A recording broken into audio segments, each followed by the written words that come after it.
ये आप क्या कह रहे थे? जी भैया, मैं ऐसे बोल रही थी कि श्री कृष्ण भगवान की बुआ कुंती बुआ के पुत्र हैं जी अर्जुन। जी। तो उसमें अपने यहाँ पे ये सिस्टम तो नहीं चलता, ये तो मॉमडन्स में तो चलता है कि हाँ भाई बुआ चाचा मामा किसी के बच्चे के साथ कर देते हैं शादी। नहीं, ऐसी बात नहीं है। देखो, एक क्षेत्र विशेष की, एक समाज विशेष की, एक जो है ना देश काल और एक परिस्थिति की, एक अपनी अपनी एक ये तो सामाजिक रीति है कि जिस क्षेत्र में, जिस प्रदेश में जिस तरह के कार्य होते हैं वो वहाँ के लिए वो कार्य जो है वो करने योग्य होते हैं। जैसे दृष्टांत के लिए आपने भगवान श्री कृष्ण का जो दृष्टांत दिया है, आज भी वहाँ जो श्री द्वारिकाधीश के जो वहाँ के जो क्षत्रिय समाज हैं, आज भी उस जो क्षेत्र के पूरा क्षत्रिय समाज जो है वो आज भी इसी तरह के संबंध करते हैं। सिर्फ वो जो अपनी जो रियल सिस्टर है उसके अलावा शादी संबंध उनके प्राय हो जाते हैं। जैसे हालांकि चाचा ताऊ में भी नहीं होता है, जैसे बुआ की लड़की है, मामा की लड़की है, उनके यहाँ संबंध होते हैं। और वो क्षत्रिय जो हैं वो वास्तव में क्षत्रिय ही हैं, ऐसा नहीं कि उनमें कोई दिक्कत है या कोई प्रॉब्लम है, ऐसा नहीं है। दूसरी बात, यदि आप साउथ चले जाएंगे तो साउथ में क्या होगा कि वहाँ पे इधर तो अपने समाज में क्या है कि लड़की जाती है लड़के के यहाँ पे दुल्हन बन के, लेकिन वहाँ पे प्रचलन क्या है कि लड़का चला जाता है सदा विदा होके लड़की के यहाँ पर। तो कहने का मतलब है कि ये तो एक रीति रिवाज बने हुए हैं, जो एक सिस्टम बने हुए, एक सामाजिक सिस्टम बना हुआ है। तो वो किसी वजह से उन्होंने ऐसा डेवलप कर लिया और वो समाज उस चीज़ को फॉलो करता आया है, इसलिए वो कोई बात नहीं है। दूसरी बात यह है कि पुत्री जो है जब तक वो कन्या है और पिता के अधीन है तब तक पिता का एक राइट बनता है, जहाँ चाहे वो वहाँ उसकी शादी कर दे हैं। और भगवान श्री कृष्ण जो है वो पिता की इच्छा को जानते थे, इसलिए उन्होंने वो विचार समझ के, और बड़े भाई भी थे तो इस नाते से उन्होंने कर दिया। तो इन चीज़ों में इतना कोई महत्व नहीं है। महत्व जरूर है, जैसी मर्यादा जहाँ बनी हुई है। मान लीजिए आज यहाँ पे आपके यहाँ 2 गोत्र हटाए जाते हैं, हमारे यहाँ मान लीजिए कहीं और इतने गोत्र हटाए जाते हैं। तो जिसकी जो व्यवस्था बनी हुई है सामाजिक, जो शास्त्र जिसमें निषेध बताता है, उन चीज़ों को नहीं करना चाहिए, और बाकी आप कर सकते हैं, तो उसमें कोई दोष नहीं है। अब इसमें कोई आप कुछ पूछना चाहते तो पूछिए।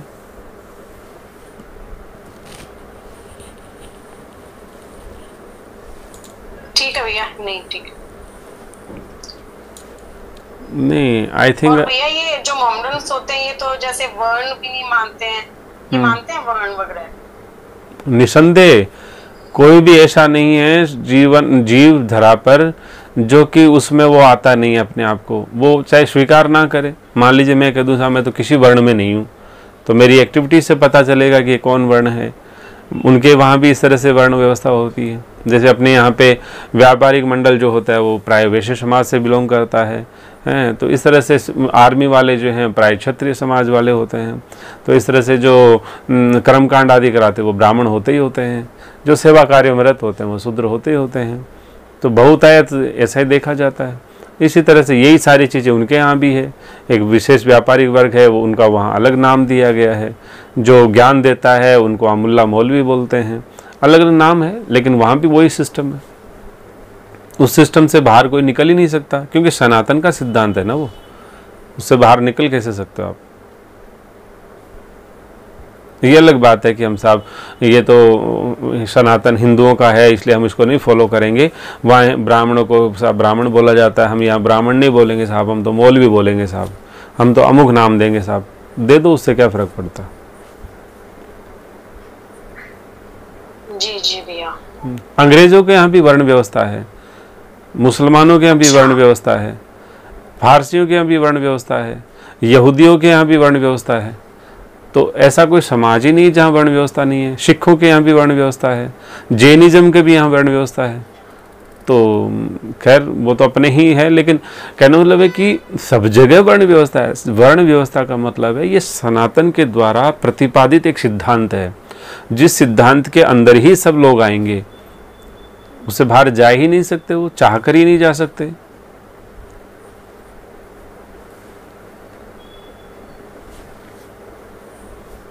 जो क्रिश्चियंस में यहाँ पोप और पादरी होते हैं वो कौन होते हैं? ब्राह्मण ही तो होते हैं उनके वहाँ पे।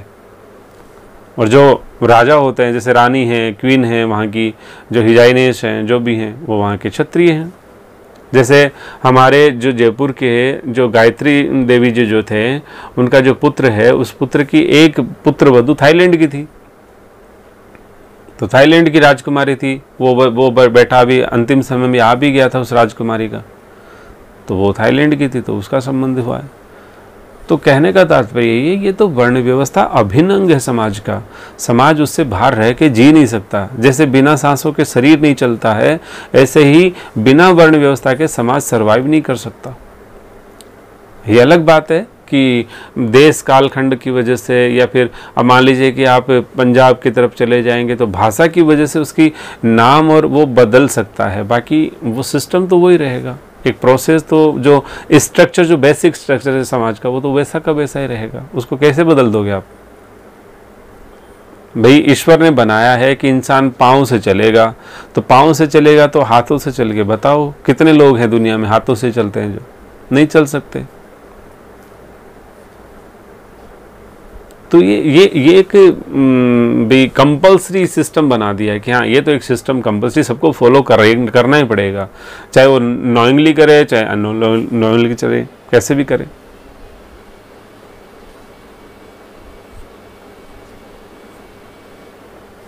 यदि जानकारी में हम अपराध करते हैं तो सज़ा ज़्यादा होती है, अनजाने में अपराध करते हैं तो सज़ा थोड़ी कम होती है। इसी तरह से जान करके हम यदि किसी नियम का पालन करते हैं तो वो अच्छे से माना जाता है, अनजाने में करते हैं तो उसका कोई इफेक्ट नहीं होता है।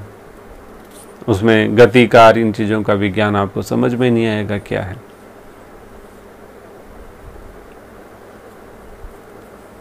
राधे राधे। जी भैया, राधे राधे। ऐसा लग रहा है कि श्री गुरु जी, अनजाने में भी यदि कोई आदमी जैसे कर लेता है तो उसको उसका अच्छा काम करता है तो लाभ तो उसका मिलता ही है। जैसे कि अभी वो एक प्रसंग आता है, वो दो मुसलमान थे, वो उन्होंने निर्जला 11 सौ हाँ, वो एकादशी महात्म्य में करता है। तो वो मैं क्या कह रहा हूँ, ये सनातन के सिद्धांत है। अब सनातन के सिद्धांत को आप जान करके करो, अनजाने में करो, भाई छोटी सी बात है। बिजली को आप अनजाने में छू लो चाहे जानकर छू लो, मरना तो दोनों तरफ से पड़ता है। बिजली ऐसे कहती है कि भाई चलो ये तो अनजाने में छुआ, बेचारे उसको माफ करो। तो जिस तरह से एक संसार में कोई भी कार्यक्रम जो हम करते हैं, मान लीजिए कि आप तो आंख बंद करके मान लो बैठे थे दीवार पे, कोई बात नहीं, आपका इंटेंशन गिरने का नहीं था, लेकिन गिर गए तो चोट नहीं लगेगी क्या? जब प्रकृति का जो प्रत्यक्ष नियम हमको ये कहता है कि जाने करो चाहे अनजाने करो, परिणाम तो उसको भोगना पड़ता है। इसी तरह से परमात्मा का भजन जानकर करो अनजाने में करो, परिणाम तो भोगना पड़ता है। जानकर करने से वर्तमान जीवन में भी संतुष्टि रहती है, संतोष रहता है, एक उत्साह और उमंग रहती है, बस इतना सा फर्क पड़ता है। और जो अनजाने में करता है उसको परिणाम में वो मिलता है, इतनी सी तो बात है।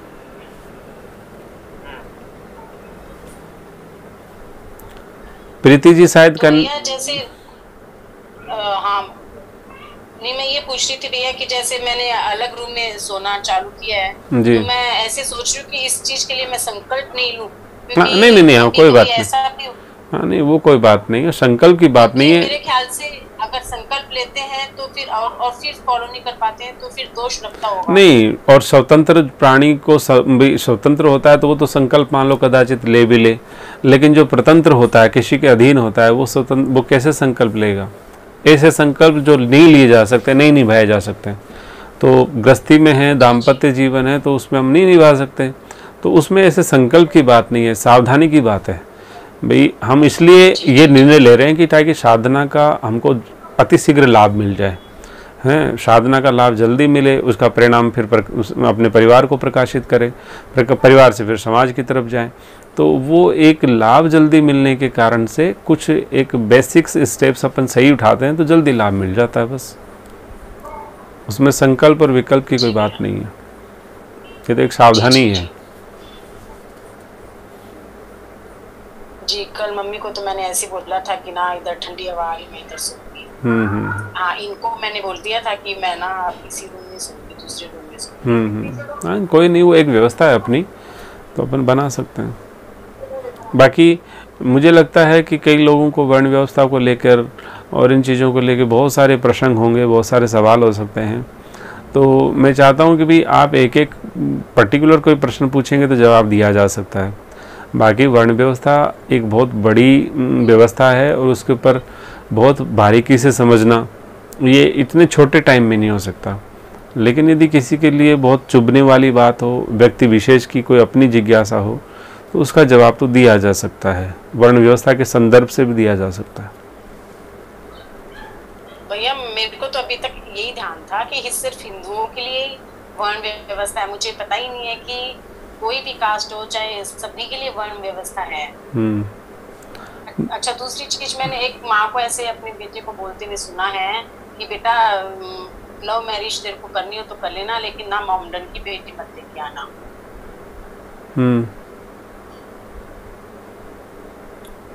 तो इसको क्या कहेंगे? अब इसमें तो हम क्या कह सकते हैं। साधु समाज कहता है कि भाई उन्हीं से करो। अब आप कुछ कहते हैं, वो कुछ कहते हैं, तो फिर अलग बात है। यदि करना ही है, मान लो लव मैरिज करना, तो उनके यहाँ से लेके आओ, तो वो एक धर्म का रास्ता रहेगा कम से कम, उसमें तो कुछ लॉजिक भी लगता है। अब आप यहीं कहीं किसी से कर लो तो वो तो कोई मतलब ही नहीं है, वो तो नरकगामी कार्यक्रम कर रहा है, तो कोई करना ही नहीं चाहिए कभी भी। जी भैया। नहीं, मेरे को तो ऐसे लगा कि वो मदर की गाइडेंस ही गलत है, मतलब वो खुद ही बच्चे को प्रेरित कर रही है। हाँ नहीं भाई, कहने का था, हाँ नहीं, ये मैं लव मैरिज आदि नहीं होना चाहिए, और होता है तो वो जैसे कि उसका उद्देश्य होना चाहिए, कोई न कोई उद्देश्य क्या है। सिर्फ और सिर्फ एक विषय वासना ही एक उद्देश्य है तो फिर ठीक नहीं है। और जैसे कि विषय वासना नहीं हो करके उसका उद्देश्य कुछ धर्म के लिए है, परोपकार की दृष्टि से है, कुछ कारण विशेष है, तो हो सकता है, कोई निषेध नहीं है। अच्छा, मतलब लव मैरिज हमेशा गलत नहीं हो सकती है, हमेशा गलत नहीं होती है। इतिहास में प्राय गलती मानी जाती है, लेकिन जैसे कि बहुत जो सती नारियां होती हैं, जैसे कि आपने सुना होगा कि श्री अम्बरीश जी के प्रसंग में आता है, श्री अम्बरीश जी महाराज के प्रसंग में आता है ना, तो उन महाराज जी के प्रसंग में आता है कि उनकी जो सबसे छोटी रानी थी ना, है ना, उन्होंने श्री अम्बरीश जी महाराज के बारे में सुना था कि वो इतने अच्छे चक्रवर्ती सम्राट हैं, इतने अच्छे भक्त हैं, सब चीज़ें हैं उनके यहाँ पे। लेकिन भाई सबका मतलब वो खुद भी रानी बहुत अच्छे साम्राज्य से थी, लेकिन उनके भक्ति के उस जीवन को देखते हुए वो चाहती थी कि मैं उन्हीं को वर करूँ अपना। तो ये चीज़ें हुई। अब श्री अम्बरीश जी महाराज के पास शादी करने लायक समय ही नहीं था, उनके पास यानी वक्त नहीं था कि वो शादी कर सके। ठाकुर जी की सेवा में इतने ज़्यादा वो संलग्न रहते थे, इतने व्यस्त रहते थे कि शादी में जाने के लिए उनके वक्त नहीं था। तो उनकी शादी जो है, पहले राजाओं में होता भी था ऐसा कि राजा की तलवार से यदि शादी हो गई तो शादी मानी जाती थी। तो श्री अम्बरीश जी महाराज जी की शादी जो है वो सबसे छोटी वाली रानी के साथ जो हुई है वो तलवार के संग हुई थी। तो तलवार के संग शादी होकर के वो आ गई। हालांकि वो एक तरफा प्रेम था, रानी ही उनको प्रेम करती थी, और प्रेम करने का उद्देश्य था कि वो भगवान के भजन भक्त हैं इसलिए हैं, तो ये एक उनका उद्देश्य था। तो हुआ क्या कि कभी अम्बरीश जी महाराज मिल ही नहीं पाए उस रानी से, जबकि सबसे छोटी रानी थी।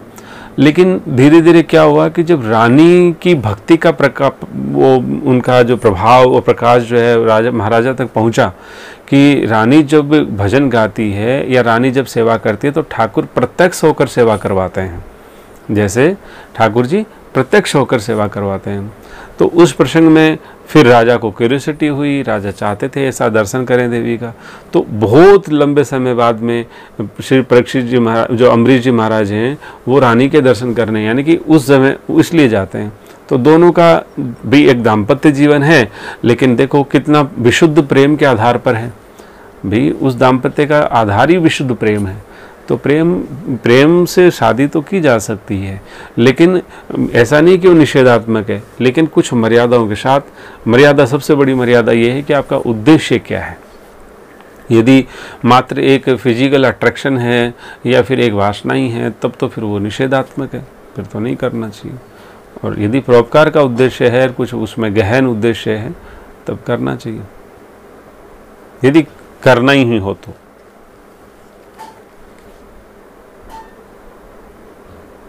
जी जी भैया। बाकी इस तरह का प्रेरणा नहीं देनी चाहिए, शास्त्र मर्यादा के हिसाब से ही करना चाहिए। जितने भी शास्त्र मर्यादा से जो होता है वही ठीक है।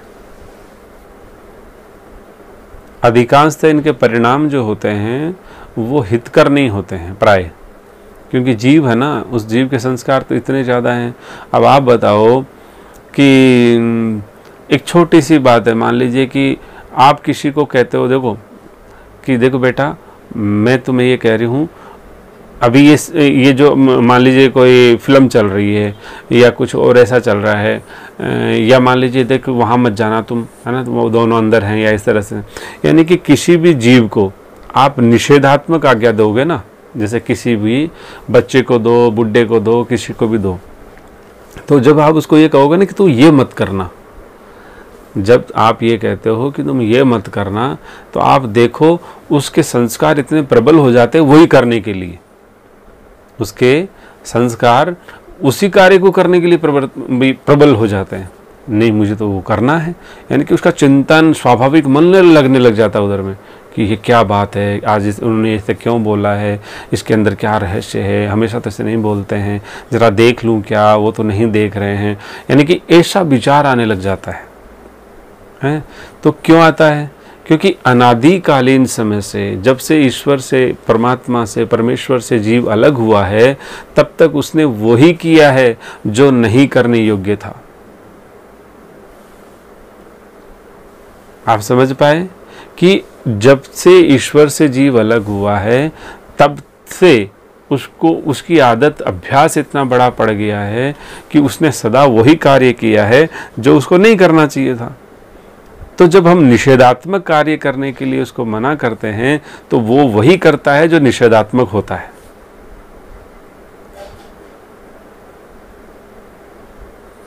राधे राधे। जी जी भैया जी। आप कुछ समझ पा रहे हैं या कोई और भी इसमें पूछ सकता है? नहीं हो तो भी मैं जो बात बता रहा हूँ कि स्वाभाविक एक बच्चों की या हम लोगों की या किसी भी अवस्था, उम्र अवस्था वाले लोगों की ये आदत क्यों होती है कि नहीं करने वाला काम ही वो क्यों करता है और बड़ी लगन से करता है। एक छोटे से बच्चे को, 6 महीने के बच्चे को क्या पता कि फिल्मी गाना क्या होता है, हैं, या मान लीजिए कि ये क्या चीज़ें होती हैं, लेकिन मनोरंजन क्या होता है। लेकिन वो 6 महीने का बच्चा भी आप चला दो, कुछ भी चला दो उसके सामने, बंद करो तो रोता है। तो कहने का मतलब है कि उस जीव के प्रबल संस्कार हैं, किस चीज़ के, विषयों के, किस चीज़ के, आसक्ति के, मोह के, लोभ के, प्रलोभन के, यानी कि एक जो निषेधात्मक क्रियाएं हैं जीवन में वो आज तक बनती रही, अनादिकाल से बन रही थी, इसलिए वो निषेधात्मक क्रियाएं हमको स्वाभाविक रूप से अच्छी लगती है। और जो विध्यात्मक है उसमें करने में बड़ा जोर आता है, क्योंकि कभी किया ही नहीं। मान लीजिए 100 में से किसी का 99.99% जो अभ्यास रहा है उसका तो स्वाभाविक वो काम कर लेगा। मान लीजिए आपने कोई कार चलाई है, बाइक चलाई है, कुछ और चीज़ चलाई है और हज़ारों बार चलाई है तो आप उसको ज़रूर चला लोगे, तुरंत चला लोगे। लेकिन कोई आपको कह दे कि आप ये हेलीकॉप्टर चला लो तो आप नहीं चलाओगे, कैसे चलाओगे? आपका अभ्यास ही नहीं उस चीज़ का। तो जीव का स्वाभाविक अभ्यास विषयों में रहा था, इसलिए उसको विषय की चीज़ें ये स्वाभाविक अट्रैक्ट करती हैं और वो विषय की तरफ चला जाता है।